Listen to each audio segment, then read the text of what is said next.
Hello, everyone, and welcome. Today, we're going to dive into the incredible story of a queen from ancient Egypt. And as we explore her life, we're also going to learn a really simple, powerful way to understand any new story you find in English. So, let's get started. So, here's our big question for today. When you come across a news story in English, how do you make sense of it all? I know it can feel a little tricky sometimes, but don't you worry. We're going to break it down into some really simple, easy-to-follow steps. Here's our plan. First, we'll start with our story from ancient Egypt. Then, we'll walk through 4 steps together. We'll get the basic facts, find the main idea, look for the important details, and finally, learn how to read between the lines. All right, let's jump right in. Our story is about a very powerful and famous person from a long, long time ago. So listen closely. Okay, so the story starts by telling us that female rulers, or pharaohs, were not very common. Now, many of us have heard of Cleopatra, but our story is about a different queen who ruled much, much earlier, and her name is Hatshepsut. She is our main character. And now for step 1, the basic facts. To understand any story, the best place to start is with the most important information. And all we need to do is ask 3 simple questions: who, where, and when. Let's try to answer those questions with our text. Who is the story about? Hatshepsut, a queen. Easy enough. Where did it happen? In Egypt. And when? Well, it says 14 centuries before Cleopatra. Wow, that is a very long time ago. And just like that, by asking 3 little questions, we already have the basic facts of the story. Great, we have the basics. Now, let's move on to step 2, finding the main idea.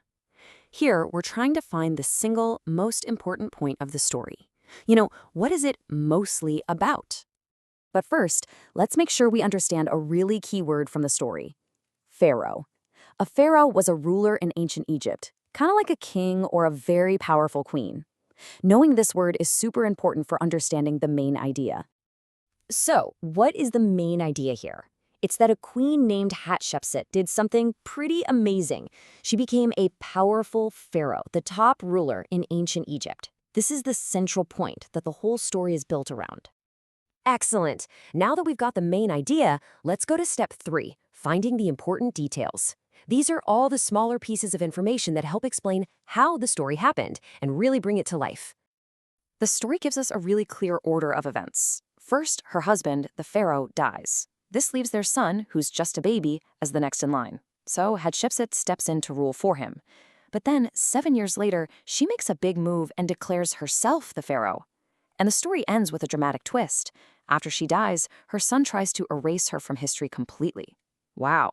Seeing it all in order really helps us understand her entire journey. Now here's a really fascinating detail.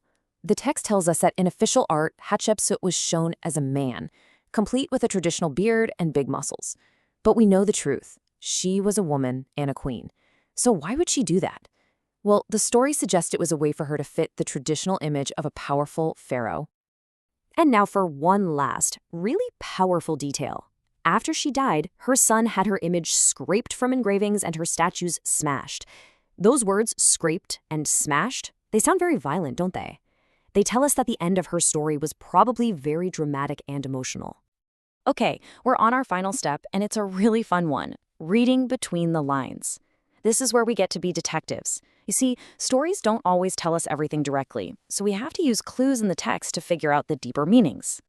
This brings us to the biggest question in the entire story. Why did her son try to erase her from history? The text doesn't give us a direct answer, but it does leave behind clues that can help us make a really good guess. So, what are the clues? The text uses the word angry to describe him. It also tells us he had to wait a really long time to become pharaoh himself. If we put those clues together, we can guess that he might have felt she stole the throne that should have been his. Maybe after waiting all that time, he wanted to make sure he was the only ruler that people would ever remember. So let's quickly recap the powerful 4-step guide we learned today.